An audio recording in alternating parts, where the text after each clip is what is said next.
Hello again, everyone. Welcome back to another episode of Final Fantasy Brave Exvius. My name is Mars, and today we're going to do the complete guide for Gladiolus. Now, Gladio. He is one of those tanks that a lot of people have kind of looked over and they say, he can't do the job, he's no good, he doesn't provide any utility or ability. Well, that's not true, and that's what this guide is designed to do, is to help you understand how you can make use of this unit. Because I see many people ask, they say, I have 2 Gladios, but I have 1 Wilhelm, or I have no Wilhelms. Should I unit of choice a Wilhelm or a Mercenary Ramza or something like that? And the answer is, if you have Gladio available at your disposal, you do not have to do that. Gladio can pass every tank check in the game. And this is a claim that a lot of people are dubious of. They say, well, how can you be so sure? I don't think Gladio can do this or whatever. Well, I would say Venomous Vines is probably one of the most difficult fights to tank from a tank perspective. So let's see how our boy Gladio does against it. Now, I have set him up so that he has only free equipment, and I think maybe he has like 1 or 2 3-star TMRs. So let's look at his build real quick. He has Fangbreaker, which is an event item, and he does have the rare mod from Item World on it, so that helps quite a bit with his HP. But I mean, that's the point of Item World, is to farm for those impactful rare mods. Anybody can get that. You could also do it on another flail if you don't have Fangbreaker. He has his own TMR equipped. Grand Helm Plus is a trial reward, as is Force Armor Plus. Ribbon is a 3-star base TMR that was given out as part of a recent King Mog event. Rain's Insignia is also a freebie. These HP plus 20% are also freebies. Heavy Armor Arts is a trial reward, as is Heavy Chimera. So this is a build that literally anybody can do once you're at this point in the game. Also, for reference, my Gladio is not fully potted. He's partially potted, we're getting there, don't have enough. So, also, because I also know how big of an impact breaks are and how big of an impact resistance and buffs are, so we're just going with what I would consider to be a baseline buff of 100% from Ramza. And then we are going to do 20% mitigation with Sakura. Actually, this turn we're going to do mitigation. I was thinking about doing ailment resistance, but it's whatever. And then Lauren is only going to break by 50%. And this is to demonstrate that Gladio can tank even if your breaks are not meta level at this point. So, with Gladio, one of his most important tanking skills is Intercept, which is an AoE physical cover skill that you can activate to protect your party from physical damage. And Ayaka is going to buff Limit Burst fill rate. So, that's 20% mitigation, 100% buffs, and that is it. And Gladio can tank this no problem. No problem, and this is all free gear. And this is only a 50% break. So, yeah. And I know that we're not quite at the most difficult part of the fight, but I do want to illustrate the fact that, if what you're struggling with right now is completing a trial because of the breakers that you have, or because of the tanks you have, rather, don't let that stop you if you have a Gladio, because he can do just fine. And then the other thing is, people say, oh, Gladio's no good because he can't provoke first turn. And we're just going to keep those breaks what they were. Actually, we're going to do a little bit of damage so that we can build some limit crystals. Yeah, it's absolutely true that Gladio cannot cannot provoke on the first turn because of his limit burst linked provoke. But I don't know about you, but it doesn't look like it's too much of an issue. He doesn't care, and then he counters attacks with auto attacks, so he's able to generate some of those limit crystals to help himself and other members of the party. And now for the last test, we're going to have him provoke, so that he can be taking all of the single target hits from the boss and see how he does there. I'm so confident that he will be fine, I'm not even going to heal him all the way. We're just going to reapply that full break plus, and so we go from there. We do have Ramza's recovery going as well. But, as you can see, there's some AoE damage, a bunch of single target damage. Look at that. No problem. No problems at all. And a lot of people say, well, Gladio's not very good because his cover's not as strong as Wilhelm's. So what? If you don't have Wilhelm, what good's it going to do ya? If you have Gladio, he can absolutely do the job for you. So let's talk a little bit now about his 7-star kit, what he got as part of it, and what he can do for your party. So I will see you in the training dummy. Alrighty, we are at the training dummy with Gladio and Party in stow to take a look at what he can do with his 7-star kit. So the first thing we want to look at is his Super TMR, which in my opinion is amazing. Plus 50% HP, 30% defense, and I think it's a 100% defense buff, or maybe it's 80, no, it's a 100% defense buff when HP falls below 80%. So this will be up most of the time if he re-raises for some reason, or if he doesn't have a buff for whatever reason. If you have Shield of the Chosen King equipped, he will pretty much always have a defensive buff. Now 50% HP, that is also nothing to sneeze at. That is a ton of HP. So for that reason, this STMR is a definite win. You're going to take it with you in every fight that you go on. Your tank will have it on them at all times. If you have 4 Gladios, get that Super TMR. Now, as far as his 7-star kit is concerned, he got a few things added that don't make the most sense in my opinion. He got added, well, actually, they make okay sense. So Razor Edge is a finishing ability that scales off of defense, so it can actually do a fair amount of damage in the case that you need it. In my opinion, you won't use him for that much, but if you just want to squeeze out a little extra damage, just build him with high defense and use that. Another skill that he got at 7 stars is Blink. This buffs his attack and defense by 150%, and it fills the LB gauge. It also mitigates damage taken by, I believe, 55%, so it is slightly better than by guarding like this, but it also doesn't stack with party mitigation. So if you have Zargaboth's limit burst up, it's not going to stack with it, but it is a very nice buff if you need it.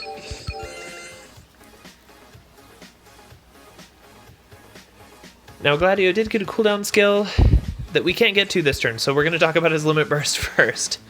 Previously, his limit burst was simply a single target provoke that also did it's a pretty good amount of damage, I'm not going to lie. The modifier at the time of release was really good, and even at 7 stars it holds up pretty well as an attack-based finishing move. But of course, you do have an issue of just putting attack on Gladio. If you're using him as a tank, he's generally not going to have very much. The other thing that it does now at 7 stars is that it breaks defense by 60%, which is great for enabling your damage dealers if you don't have an offensive breaker, and it also gives him 50% mitigation on the provoke, which actually means that his provoke is better than both Mercenary Ramza and Wilhelm's because of that increased mitigation. Of course, it doesn't stack, again, with a buff like Zargaboth's with his limit burst, so if Zargaboth's limit burst is up, then it's not actually gonna it's not gonna give you any extra mitigation, but it is very strong all the same in case you don't have that. So, excellent limit burst. It's tied with his provoke. I believe it only takes 24 crystals or so to fully fill up, so it's not too big of a deal to activate it. Most of the time you can get it pretty easily on turn 2, especially if you're using chaining damage from turn 1, and that's just, that's just great. Because, and a lot of people make that argument. They say that Gladio's not very good because, oh, he doesn't have an on-demand provoke. I'm like, okay, well, so what?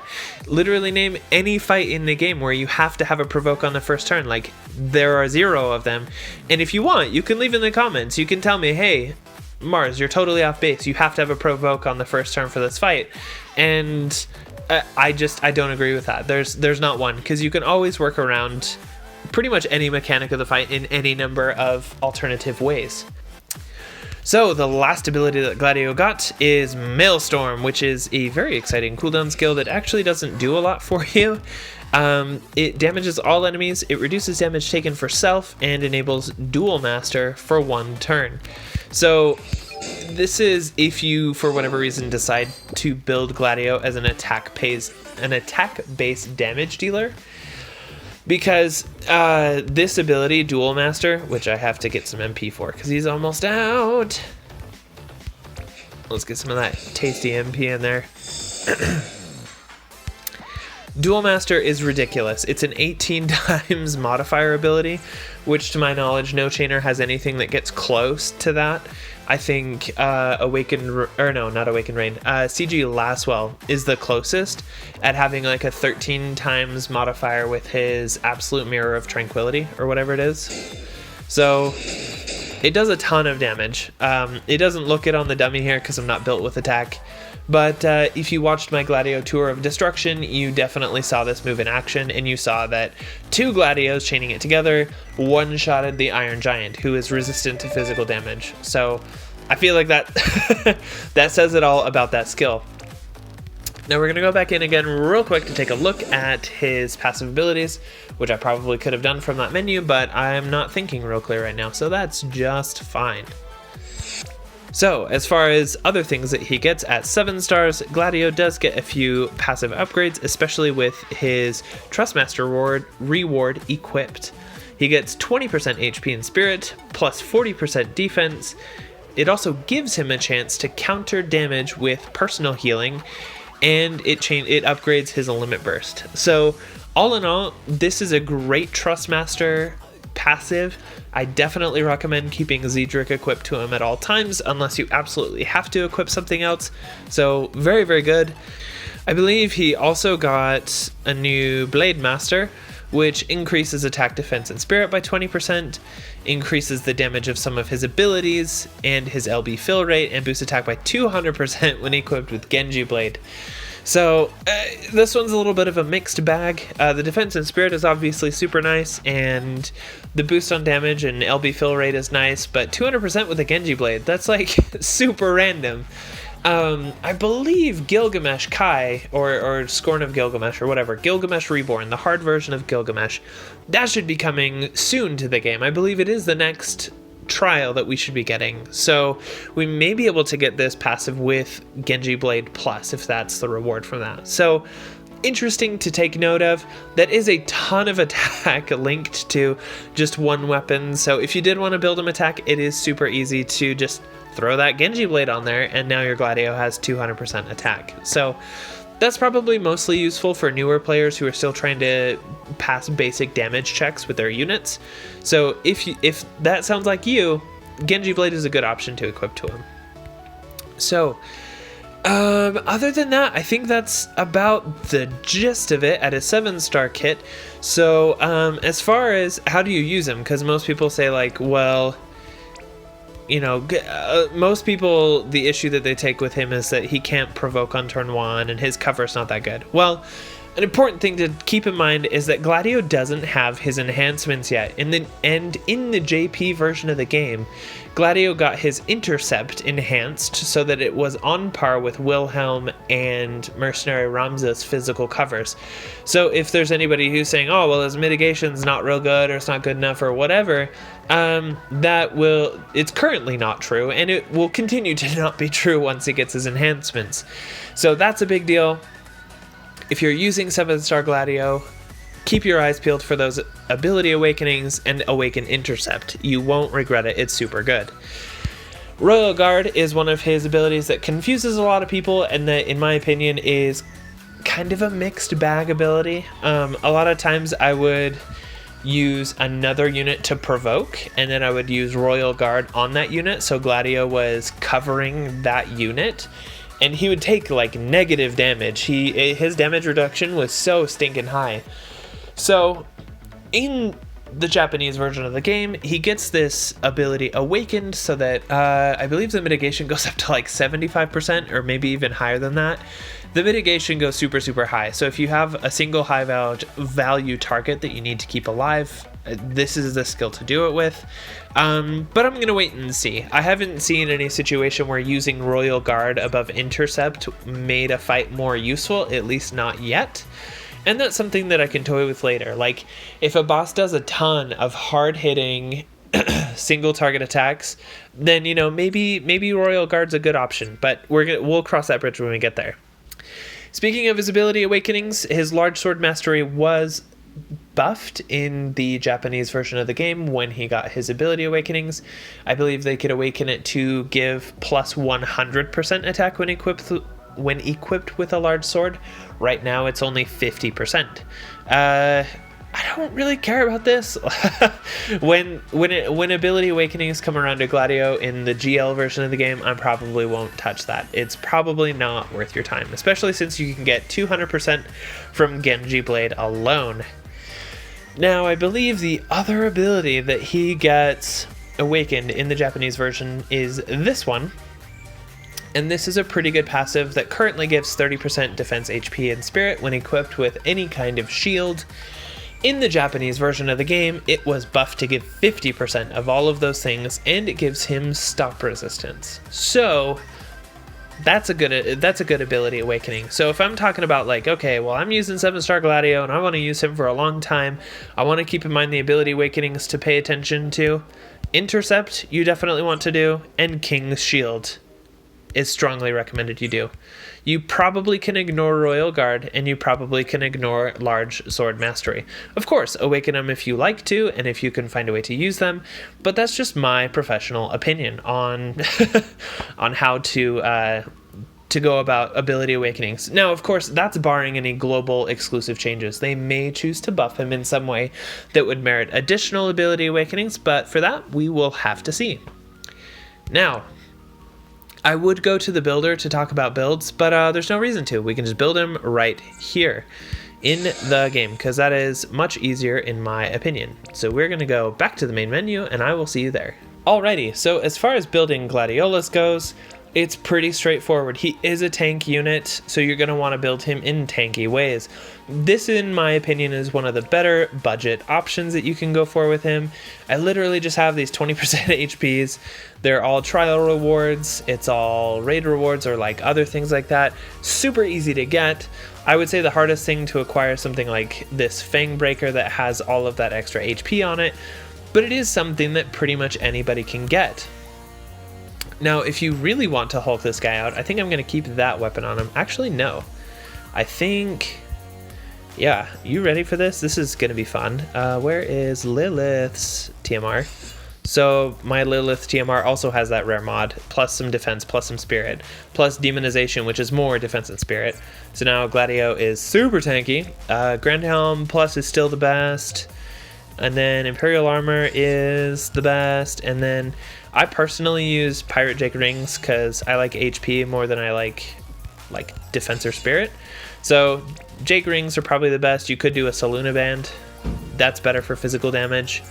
So let's keep going. We're going to trade this for Shield of the Chosen King, and then we'll trade this for a... Where is the Patriotic Recall? I'm probably looking right at it and I can't see. I have recording blindness. Oh, it's down here. See, I know some people have said, hey, you should sort stuff by name or something like that, or by effect, and I can't do that. I've been playing like this for too long. I don't think I can change. And then for this one, so I always recommend with any unit, any tank with counter abilities, always put Tomb Raider on them if you have it. Definitely the most recommended because it increases the number of times he counters. Another good option is Energy Converter, which I may just slap on him because that gives some MP regen. Oh no, we gotta break 26. We're gonna do Patriotic Recall so that we get that 26,000 HP. There it is. All right, there you have it. The beef himself. 26,525 HP with 1,240 defense and 718 spirit. That's pretty tanky. I am not worried about him dying, like, at all. So that's kind of the upper end of what you can build towards.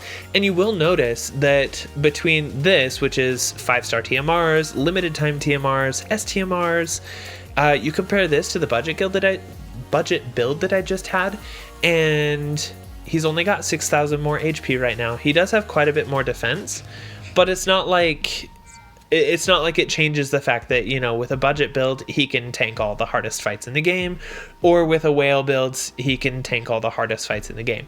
That doesn't change. So That's how I would build him. For fun, we can look at what it looks like if you do like a full-on attack build with him, because you can do that. I don't ever personally recommend this. This is why I labeled my video how not to use how not to use Gladio, because you will never ever use this. But it's fun to look at because you can just throw a bunch of true double hand stuff on him, and he can oops, that's the engagement ring. He can knock people out. Like, he does a ton of damage. As you saw, like, one-shotting the Iron Giant is hard even for Hyo. You have to have like a super strong Hyo in order to do that, and Gladio he didn't care. Am I blind? I think I'm blind. There it is. Buster style. We're just gonna throw on all this stuff, see what it looks like. Where is my large sword mastery? I'm blind as a bat, yo. Alright, large sword mastery. And we'll just throw on... Oh yeah, we can do other double hand stuff. We gotta do Nalu's TMR. I've got that too. Swift Hunter. Okay, there you go. There's an example of a double hand build. It's not... Obviously, you don't want to do this. There's no reason to do this. But the option's there if you want to take it. So, 1723 attack. Yeah, it's not bad. It's not amazing, but it's not bad. Plus all that defense. You could probably tank like super easy fights with this guy, built as he is. But, yeah, in my opinion, not super recommended. But if you want to do stylish, yeah. If you want to do silly stuff where you finish with his limit burst, or you chain up his Maelstrom ability, whatever that is, what is it called? Dual Master. If that's what you want to do, then do it. I mean, it's Gladio. You can use him however you want. So, pretty simple unit as far as how to use him, because most of the time you're just going to be using his intercept ability to cover physical damage, and then you're going to use his limit burst to give yourself provoke and provoke mitigation along with it, as well as to break the defense of all of your foes. So yeah, as far as is Gladiolus worth it to you, in my opinion, I don't know if he's worth a unit of choice ticket. I'm quite confident that he can be your physical tank for pretty much any fight in the game from here on for a long time. Is he better than CG Sieghart, for example, who we know is probably coming next month? I would say not. So if you're in a position where you're trying to choose, do I pull a tank? You know, do I pull a Wilhelm or a Merc Ramza or a Gladio or whatever? I'd probably just wait. Probably just wait about a month, and then when Sieghart comes out, that's when you can make your decision about, you know, what physical tank do I want to use with my party, because Gladio's great. He can do the job for you, as you saw. Like, if he can tank Venomous Vines, no problems, with only 50% breaks and 100% buffs, dude, like, you're fine. So if Gladio's the tank that you already have, put the thought of, you know, UOCing like a Wilhelm or a Merc Ramza out of your mind. You could still consider pulling for Sieghart, because he does set the new gold standard for tanking, and he is significantly tankier than the tanks that we have now, especially if you combine him with Zargaboth, something I'll talk about one day when we actually have Sieg. But yeah, invest in him if you're being locked down. Invest in Gladio if you're struggling to pass tank checks in fights, is basically what I'm saying. So, yeah, if you have him already, I think he's worth using if you're struggling with tanking, but otherwise, I don't know if he's worth your unit of choice ticket, because we have other tanks that are coming in the very near future, a la CG Sieg, or even Barrel will be a unit of choice option in a week or two. And those may be better options for the long run, because it's hard to tell what will happen with Gladio's enhancements and things like that. But overall, I think he's a great unit. I don't think there's anything wrong with investing in him, especially if he's your 7-star tank option. So that's just my 2 cents on it. This has been the complete guide for Gladiolus. Let me know how you liked the video in the comments below, and if you have any comments, suggestions, or anything else you would like to share with me about upcoming content, let me know below or join us in the Discord. So, that's been the complete guide, and I will see everybody in the next one.